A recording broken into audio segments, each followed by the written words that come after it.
Nasa isang amusement park ako na makita ko ang psychic machine na ito. It's basically an arcade game kung saan patutunayan mo na mali lahat ang hula ng psychic master. Pero kapag natalo ang karakter mo, may card na lalabas sa machine kung saan may spell na ikakas para sa iyo ang psychic master. Just for fun, naisip kong subukan ito bilang katuwaan lang. Pahirap ng pahirap ang bawat stage, pero enjoy at cool ang game. Nasa last stage na ako ng game nang bigla akong ginulat ng aking mga kaibigan. Natalo ako kaya nagcast ng spell ang psychic master. Spirits will follow you, terrify, and kill you within a day. Idinaan ko na lamang sa tawa ang lahat dahil alam kong laro lamang ang card at maging ang mga kabarkada ko ay nagtawanan at pabiro pa akong tinakot. Di sinasadyang nasulyapan ko ang tagiliran ng arcade machine. Natakot ako nang mapansin kong hindi ito nakasaksak sa outlet. Masyado na akong nabagabag at natakot ng pangyayaring iyon.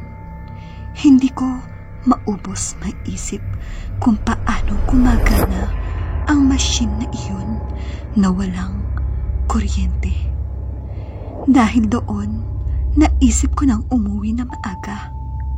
Nawalan na ako ng ganang sumama sa mga kaibigan ko.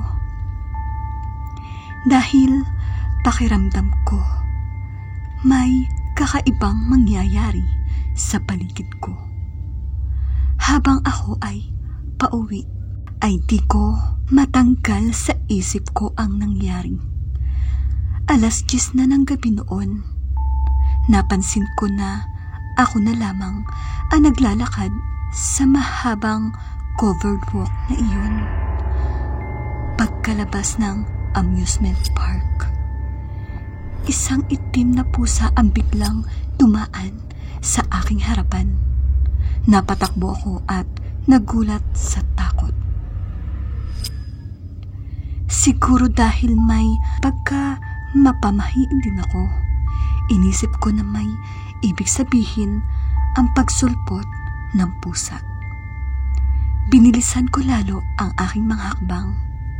Pakiramdam ko napakalayo pa nang lalakarin papunta sa daan kung saan ako makakasakay ng taxi. Natigilan ako nang may narinig akong footstep sa likuran ko. Nilingon ko ito sa pag-aakalang may makakasama ako sa paglalakad, pero wala akong nakitang tao. Lalong nanginig ang laman ko sa takot. Dinoble ko ang bilis ng aking mga hakbang. Patakbo-takbo kung binabagtas ang aking dinadaanan. Humihinto lang ako kapag medyo hinihingal na ako. Pagdating ko sa ilalim ng street light ay nagpasya akong huminto para magpahinga saglit. Maliwanag ang street light kaya nabawasan kahit papaano ang takot ko. Naisip ko na kung may lalapit man sa akin, madali kong makikita dahil maliwanag naman. Palinga-linga ako sa paligid. Nang makumbinsi ko ang sarili ko na maaaring guni-guni ko lang ang lahat, tumuloy na ako sa paglalakad. Hindi pa man ako nakakalayo sa street light ay kumurap-kurap na parang mapupundi ang bumbilya nito. Kumaripas uli ako ng takbo. Mabuti naman at sa wakas ay may dumating na taksi sa aking harapan. Kaya dali-dali ko itong pinara. Nagmamadali akong sumakay dito.